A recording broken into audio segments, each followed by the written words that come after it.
Hello guys, welcome back to my channel. നമ്മളെല്ലാവരും കൊള്ളി വിഭവങ്ങൾ ഒരുപാട് തയ്യാറാക്കി കഴിക്കാറുണ്ട് അല്ലേ? എല്ലാവരും തയ്യാറാക്കി കഴിക്കുന്നവരാണെന്നറിയാം. നമ്മൾ മലയാളികൾക്ക് ഇതൊരു പ്രിയപ്പെട്ട ഭക്ഷണമാണല്ലേ. നമ്മൾ ഈ നാടൻ തട്ടുകടകളിൽ നിന്നൊക്കെ കഴിക്കുന്ന ഒരു കൊള്ളി സ്റ്റൂവിൻ്റെ ടേസ്റ്റ് ചില സമയത്തൊന്നും നമ്മളെ വീട്ടിൽ കിട്ടാറില്ല അല്ലേ. നമ്മൾ തയ്യാറാക്കുന്നതിന് അത്ര കണ്ട് രുചി പോരാന്നാണ് എനിക്ക് തോന്നിയിട്ടുള്ളത്. എന്നാലേ നമുക്കിനി തട്ടുകടയിൽ അതേ രുചിയിൽ നമുക്കും വീട്ടിൽ തയ്യാറാക്കട്ടോ. നല്ല നാടൻ കൊള്ളി കിട്ടുകയാണെങ്കിൽ കുറച്ചങ്ങ് വാങ്ങിച്ചോളൂ.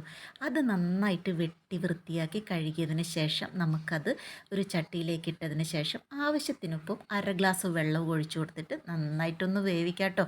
ആ വേവിക്കുന്നതിനോടൊപ്പം തന്നെ നമുക്ക് കുറച്ച് മഞ്ഞൾപ്പൊടി കൂടി ചേർത്ത് കൊടുക്കാം. എങ്കിലല്ലേ നമുക്ക് തട്ടുകടയിൽ അതേ ടേസ്റ്റിലുള്ള ആ ഒരു സാധനം നമുക്ക് കിട്ടണ്ടേ. നല്ല വെള്ളം കണ്ട വേകുന്ന കൊള്ളിയാണെങ്കിൽ ഉണ്ടല്ലോ, ഒരു 2-4 മിനിറ്റ് നമുക്ക് അടച്ച് വെച്ചിട്ട് കുക്ക് ചെയ്താൽ മതി കേട്ടോ. അപ്പോഴേക്ക് നന്നായിട്ട് വെന്ത് കുഴഞ്ഞിട്ടുണ്ടാവും. അപ്പോൾ ഞാൻ 4-5 മിനിറ്റ് അടച്ച് വെച്ച് വേവിക്കുമ്പോഴേക്കും നമ്മുടെ കൊള്ളിയോടെ വെന്ത് വന്നിട്ടുണ്ട്. ഞാനതൊന്ന് ഒരു തവി കൊണ്ടൊന്ന് ഉടച്ചു കൊടുക്കുന്നുണ്ട് കേട്ടോ.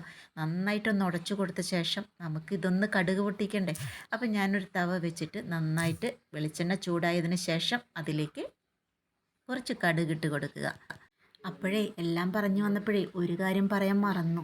2 ടേബിൾ സ്പൂൺ വെളിച്ചെണ്ണയാണ് കേട്ടോ ഞാനിതിലേക്ക് ചേർത്ത് കൊടുത്തിട്ടുള്ളത്. അളവ് പറയാൻ മറക്കരുതല്ലോ.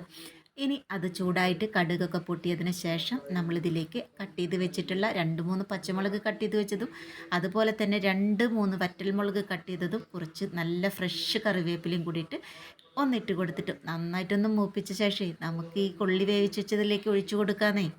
കടുക് പൊട്ടിച്ച ശേഷമേ നമ്മളിതിലേക്ക് ഒഴിച്ചു കൊടുക്കുമല്ലോ. എന്നിട്ട് ഇതുപോലെ ഒന്ന് ചന്നം ഇളക്കി കൊടുത്തോളൂ കേട്ടോ.